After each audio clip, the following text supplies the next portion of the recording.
You'll never know when something interesting might just come your way.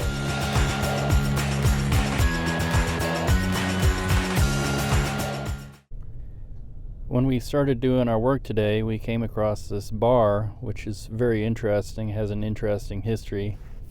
It started on the Santa Fe Trail, and a lady by the last name of Gregory, who Gregory Road is named after, started this little barn where they would sell livestock and kind of gather and drink afterwards.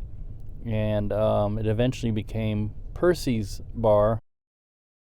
One of the things that was very interesting about it was that Pendergast and Harry Truman used to meet at this place. I guess it was out in the kind of out in the country, out of the city, and it was a good place to meet. So anyway, we got a good tour of the place by the owner, and I just thought it was really interesting. Apparently the original bar back is in the bar from the 1930s. It's really nice when somebody allows you in to sample a piece of good history like this.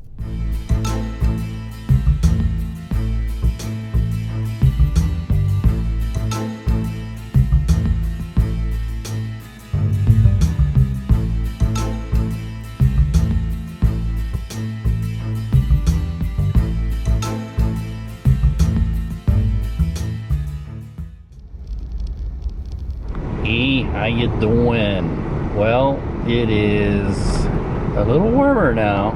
I don't know what temperature it is. I didn't look at it. But it feels tropical, except when the wind blows. Then it blows some snow, and it goes down your privates and brr, brr. But, I know what I wanted to talk about. I think I've kind of found a direction. I've been kind of floundering around on this vlog. It's been mostly personal stuff. I know a lot of people are interested in that. But I'm really interested in history and local history. And so, stuff like today, whenever I come across something interesting, I'll try and do a little thing about it. And, yesterday was when I went to Vietnam Cafe, and I was in the historic Northeast neighborhood, the Italian section of town at one time, and I know one of the things I said may be controversial to some people, the thing about the mafia funerals, but that really did happen at that church. I mean, there's no real disguising that, and I'm sure that when I think there is a tour group that does the mafia tour, organized crime tour of Kansas City. And that's one of their stops. Well, definitely the Northeast neighborhood, because that's where a lot of organized crime came out of in Kansas City. The Sicilian mobsters who happened to live in that area from the early part of the 20th century until really just recently, like 1990s. A lot of them moved out. But I know. Yeah, that's a bad stereotype. I happen to be Italian American. Not all mobsters are Italians or Sicilians or anything. Every ethnic group there's always been a minority among that group that have decided to do things the easy way, but that's not really the subject of what I wanted to talk about. Was really the direction I'm thinking I'd like to go with this is, obviously I love the city I live in, and I also love to travel. So there's two things that I can do, two areas of interest. Whenever I go somewhere in the city, I can kind of be like a tour guide of things that I know of, and and hopefully people who watch it will be like, yeah, I want to go visit that city someday. I think the phrase is be a tourist in your own backyard.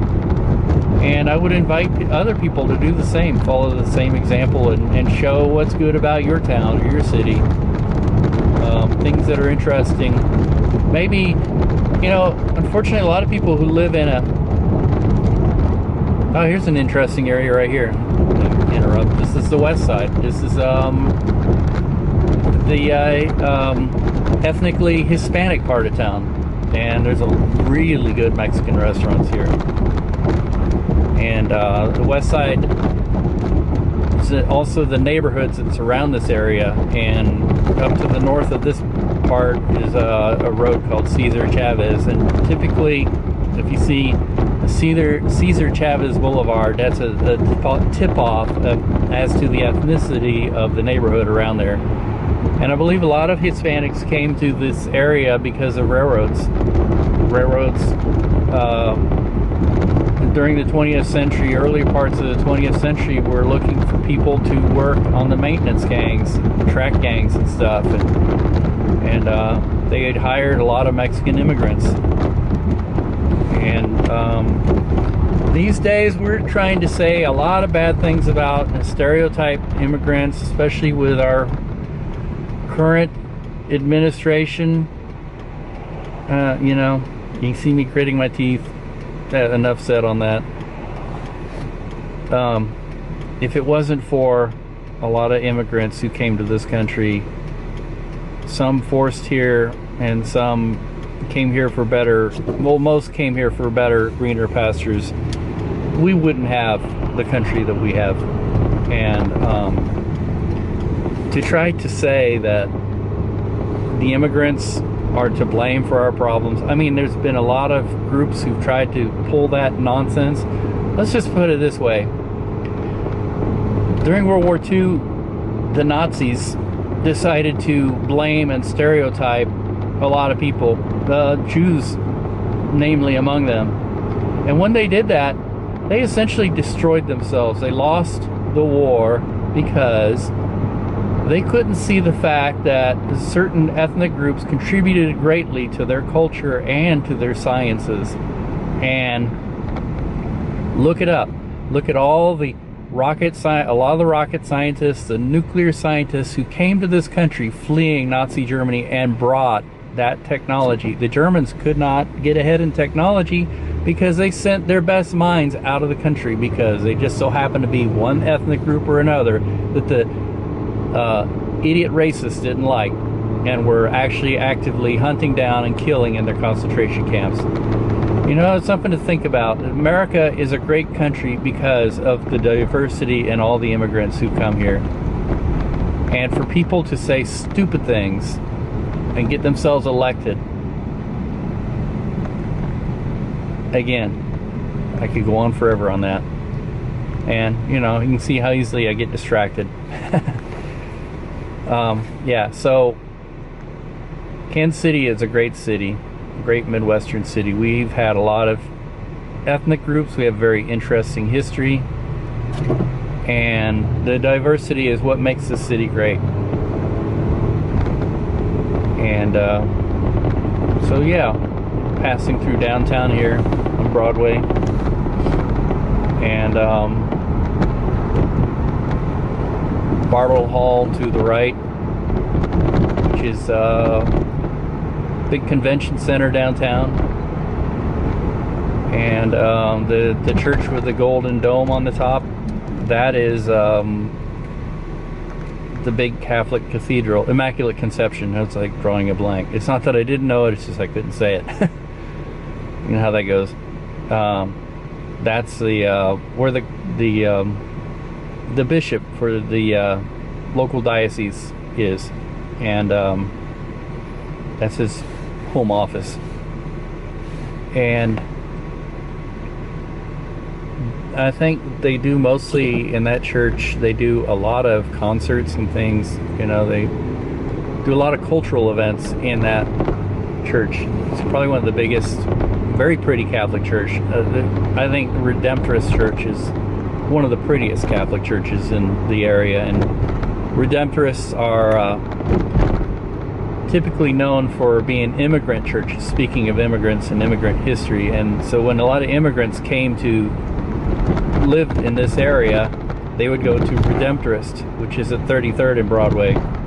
And there's the Coates House. It's an old luxury hotel from the 1800s, and everything west of Broadway was known as Quality Hill. At one time, it was one of the richest neighborhoods in the city. When we moved here in the late 70s, which says how old I am, Quality Hill, when you pass through it at certain times of the day, literally you wanted to roll your windows up and lock your doors, because there was so much suspicious activity openly out on the streets that it was really gritty and dirty, and yeah. And I'm not saying that in the sense of like you roll your windows up and lock your doors because you don't like the people that are around you. I'm saying it in the sense of like it was pretty sketchy, very dangerous neighborhood back in the 70s. And downtown at Kansas City had fallen on hard times, and it's since bounced back quite a bit. So yeah, and coming up to the Broadway Bridge, crossing over the Missouri River from Kansas City, Missouri into Kansas City, Missouri. Oh, I got hit a light first. But Broadway stays in Kansas City, Missouri. And when we moved here in the late 70s, this was a toll bridge. You had to pay a toll to go across it. And I believe it was 1981 when they stopped that, when the bridge had finally paid itself off. It was built in the 50s. And when you come to the south end, a lot of people don't know this. Over here on the south end of the bridge, you'll see an area where the bridge is wide. Like there's this, seems like there's this extra lane over here on the right, on our side, and over on the left. And what that is, that's the area where the toll booths were.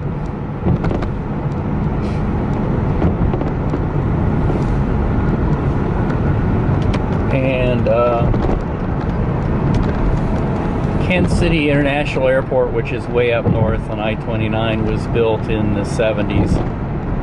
But before that, this was the main airport terminal for Kansas City, downtown airport. And you know, airports suffer from encroachment pretty badly. Encroachment is when the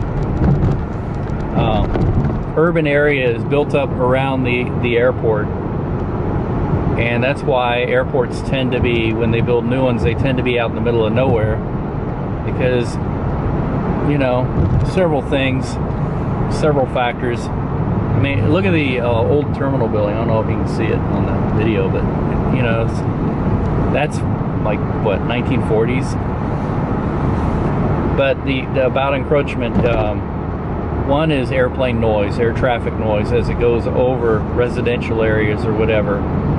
Downtown, the airport probably survives because it's downtown and the planes fly over industrial areas.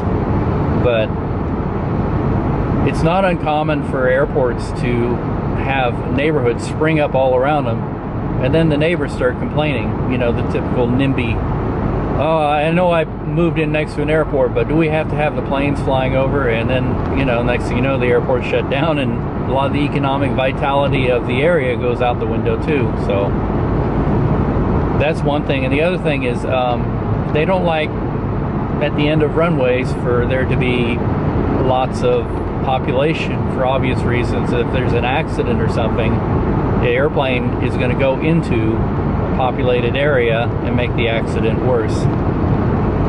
So they tend to build airports out in the middle of nowhere. Anyway, getting along, getting boorish. I got to go home. So